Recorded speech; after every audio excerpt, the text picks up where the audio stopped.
Rafael Rezende com Paulo Nunes, vamos falar de Flamengo e Santos, jogo no Maracanã. O Flamengo vinha com o time. Jogo que me pareceu marcante também por esse personagem aí, ó, que deu cabeçada na trave, tudo, foi eleito pelos internautas o melhor do jogo na transmissão da Globo, recebeu o abraço do Gabigol e ainda não resolveu a situação da permanência do Flamengo. E a faixa de capitão também, em mais um sinal de apoio. Te pareceu isso, Rafa? Pareceu, Barreto. Parece que o grupo mandou uma mensagem. O Rogério, no pós-jogo, deu uma desconversada, né, sobre essa questão, até com relação à comemoração do Gabigol também, mas a faixa de capitão tem origem nele, né? Ele que define quem vai entrar em campo como o capitão da equipe. Passa por ele, no mínimo. Claro. É uma situação bem incômoda, assim, para o Flamengo resolver. Tem pouco tempo, inclusive, para resolver. A gente já está vendo o lance do gol, a bola parada. Acho que o Flamengo, até esse momento, encontrava até dificuldade para construir. O Santos conseguia igualar, competindo, mesmo todo remendado. Mas o lance de bola parada, né, um rebote de um escanteio, né, que vira um novo cruzamento. A partir daí, o jogo do Flamengo até fluiu com mais naturalidade. Mas o personagem, como você disse, e a notícia, né, a grande história do jogo, é sim a questão do Diego Alves. Porque a gente está falando de 3 jogos em dezembro, né? Esse é o primeiro deles, tem mais 2 pela frente e aí fim de papo.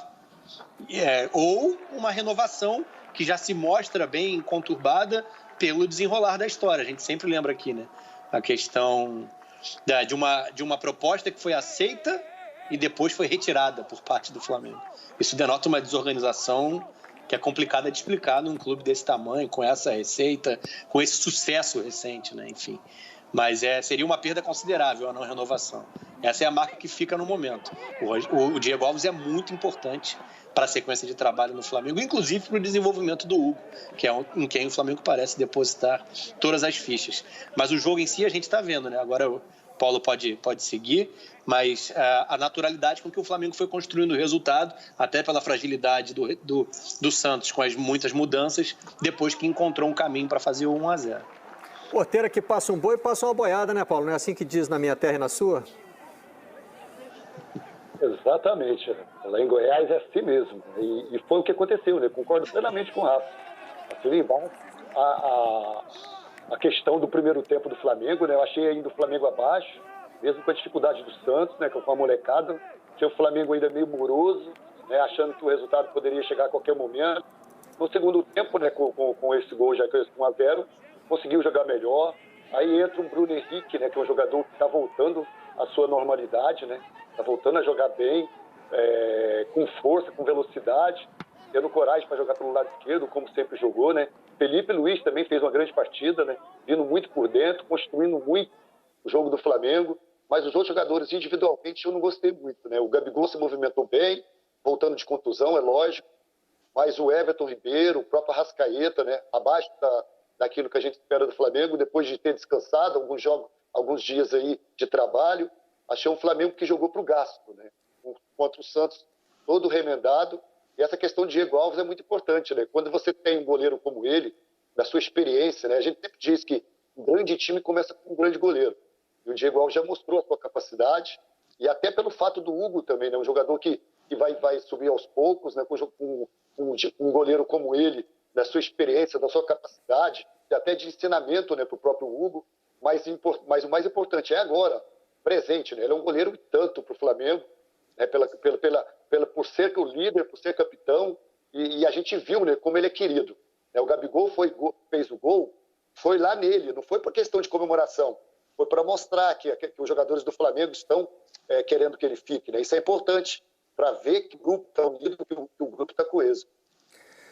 Aí o momento da comemoração. Eu tenho informações aqui sobre a negociação que me foram enviadas pelo Sérgio Lobo, que é da nossa equipe de produção.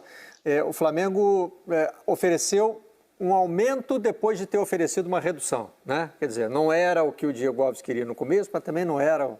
Está tentando chegar ali no nem eu nem você. O problema agora é o prazo, Paulo. O prazo não é o que o Diego quer. Diga. O problema foi a primeira negociação em que o Flamengo ofereceu um valor e ele aceitou, depois o Flamengo recuou. Isso que pega mal, né? A negociação é uma atrapalhada, né? Uma atrapalhada. Exatamente. O Marcos Braz vai conversar com o Diego Alves, oferece um valor e o Diego fala, beleza, topo.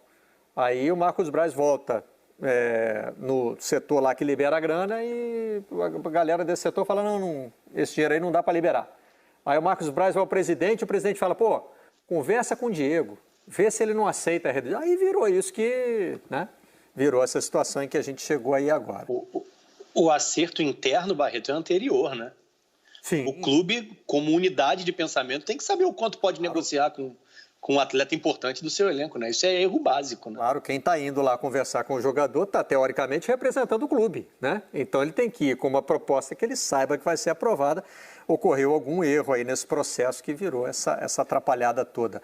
Rafa, com relação à parte tática, o Rogério me pareceu fazer uma experiência quando o jogo estava resolvido e ele tira o Gerson, o autor do primeiro gol, né? O Gerson sai muito aplaudido, mas ali eu notei que essa substituição foi a primeira e só um bom tempo depois ele faz as outras que são as para descansar mesmo, né? Ele botou o Pedro no lugar do Gerson para testar uma formação que virou um 4-1-3-2, né? É uma tentativa de saber como é que o Flamengo funciona, talvez em jogos em que precise pressionar mais o adversário, ou, eventualmente, pegando um adversário que já se saiba desde o começo que não vai oferecer tanta resistência na defesa. O que vocês viram ali que o Rogério pode ter testado nesse momento? Foi bem por aí, Barreto. Naquele momento do jogo, inclusive trazendo o Arrascaeta, né? Num desenho ele seria um segundo jogador de meio campo nesse desenho. Ele até jogou centralizado em boa parte do jogo, já que o Bruno Henrique partiu muito da esquerda, mas além disso ele ainda andou uma casa para trás, né? Ele virou praticamente um segundo homem de meio campo, por mais que não estivesse alinhado, enfim, né, com o João Gomes. Mas eu acho que passa muito por isso, até pelo período que ele deixou, né, como você identificou bem.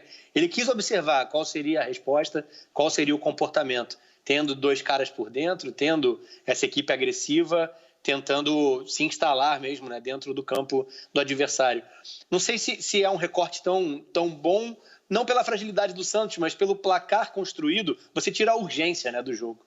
E aí não é exatamente o teste tão próximo do ideal assim, mas é muito melhor ter a oportunidade, ainda mais num jogo competitivo, dentro do Campeonato Brasileiro, de tentar fazer determinadas experiências. É tão raro ter essa oportunidade, né? Acho que o Rogério acabou fazendo uma leitura legal para identificar uma movimentação, um posicionamento diferente de um quinteto, nesse caso ofensivo, né? Uma equipe bem agressiva dentro de campo.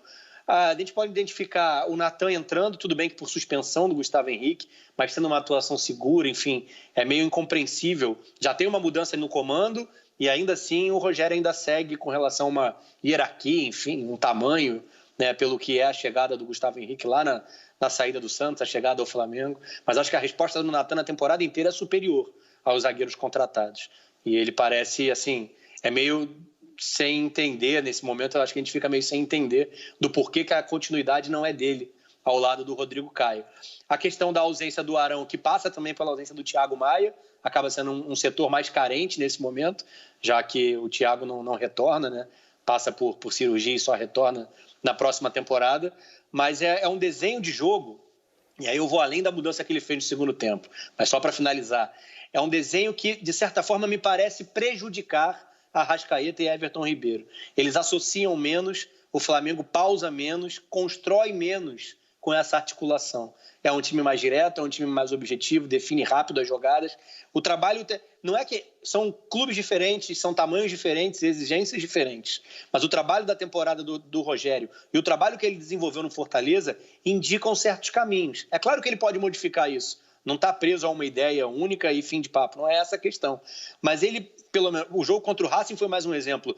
Ele parece identificar sempre nos jogadores de velocidade, de atacar o espaço, que deem a dinâmica maior possível, uma continuidade, né? Uma sequência de minutos, uma sequência de jogos. Parece privilegiar o desenho da equipe usando jogadores de mais movimentação, de mais mobilidade, de mais velocidade. E eu acho que isso afeta, pelo menos no primeiro momento. Talvez se acomode ali na frente. Mas tanto o Everton Ribeiro como o Arrascaeta, e o Paulo citou isso, têm rendido menos. E acho que passa não só por uma questão individual, mas também de adaptação a uma ideia diferente. Gostou desse Flamengo mais ofensivo, Paulo? Meio 4-1-3-2, meio 4-2-4, enfim. Uma formação ali que não sei se é para os momentos do abafa, mas se puser esse docinho na boca do torcedor do Flamengo, ele vai querer mais, hein?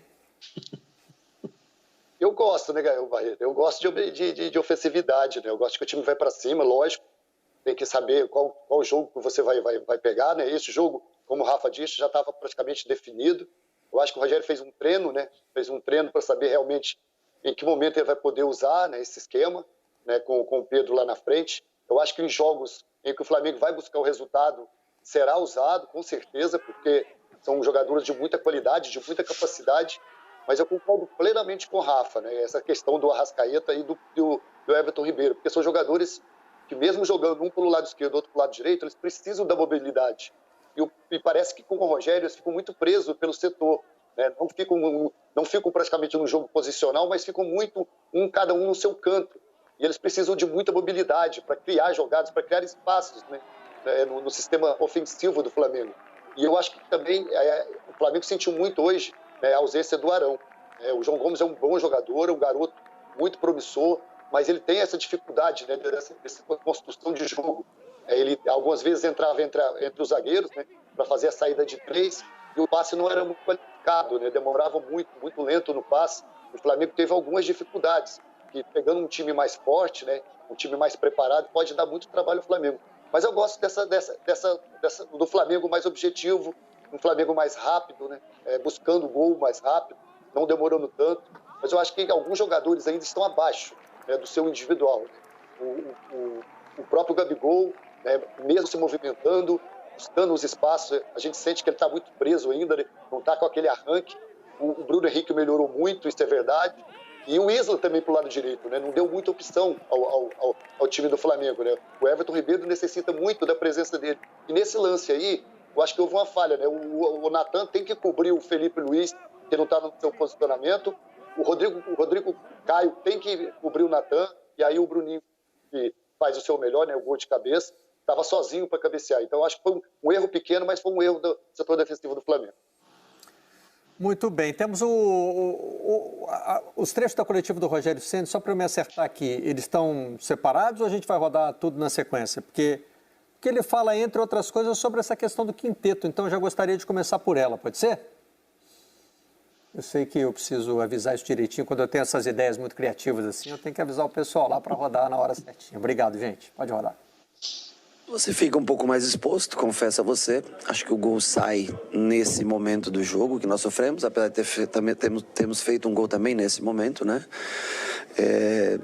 Mas são 5 jogadores diferenciados. Difícil para um treinador colocá-los, montar um esquema para o mesmo time, porque são jogadores muito ofensivos, né? Mas eu acho que era um momento certo hoje para a gente testar nessa formação, para a gente arriscar um pouco nessa formação, para tentar, em determinados jogos, onde a gente precise vencer, usá-la de fato, num jogo que está apertado, fim de jogo, poder usar assim.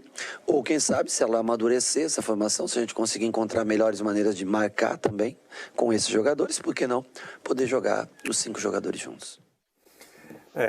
O Rogério já não está querendo prometer muito, né? Você vê que ele diz pro torcedor do Flamengo, isso aí não é o seu time não, tá? Para o próximo jogo, é quando eu precisar. Porque hoje eu já ouvi torcedor do Flamengo dizendo assim, eu quero esse time e não quero que saia o Gerson, não. Quero que saia o João Gomes e que o Gerson fique de cabeça de área. Não é a dele, né? São, como o Rogério disse, jogadores muito ofensivos. Então você precisa de um momento de jogo em que o time possa ser ou tenha que ser muito ofensivo. É por aí que ele está ensinando. Barreto. Oi. Não tem sido uma temporada fácil para as equipes que, em teoria, deveriam... Não estou nem falando de futebol brasileiro, né? Só para deixar mais amplo. Futebol mundial não tem sido uma temporada fácil para as equipes que tentam essa afirmação, né? Um jogo ofensivo, ou extremamente ofensivo, enfim, né? De dominação em cima dos adversários. Um trabalho tão recente como o do Rogério, num ano tão peculiar como o que a gente está vivendo, eu acho difícil, assim, que ele desequilibre tanto a balança. Né? Então, acho que a mensagem foi essa aí no pós-jogo. Mas está sendo um ano mais difícil por causa do novo normal ou será que já está pintando uma resposta? Porque a história do futebol é marcada por isso, né? Ideias ofensivas que vão sendo contrapostas por soluções defensivas. Será que estão matando? Eu acho que o ano facilita.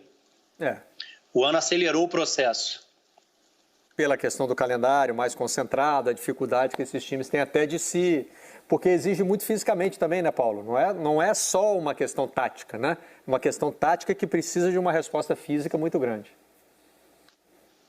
Física muito grande, né? E quando você busca jogar dessa maneira, o desgaste é muito grande, porque você, além de ter que atacar, e você, no pós-perda, você já é obrigado a dar um combate, né? Então, o time que joga ofensivo, joga marcando lá na frente, o desgaste parece também ser menor, porque corre menos, isso é fato, porque você rouba a bola logo, mas sempre propondo o jogo, né? E a gente sabe, Barreto, propor o jogo, criar, né, é muito mais difícil de destruir, né? Porque a construção de um jogo, você cansa muito mais do que só de destruir. Então, essa é a questão, né? O Flamengo tem que saber lidar, não o Flamengo, como o Rafa disse, todas as equipes que buscam sempre o resultado das partidas, né? O lado ofensivo, é importante isso. E o treinamento, né? Alguns times agora têm esse tempo de treinamento, essa questão de descanso de jogadores, coisa que o Renato, né, discute muito sobre isso, né? Descansar os seus jogadores para depois sim buscar esse lado ofensivo. Descansar os jogadores foi o que fez o Cuca do lado do Santos, né? Estou recebendo aqui do Lauro Araújo a informação de que o Santos... Lauro Araújo é o matemático da bola. Ele diz que o Santos trocou 9 jogadores da última escalação como titular.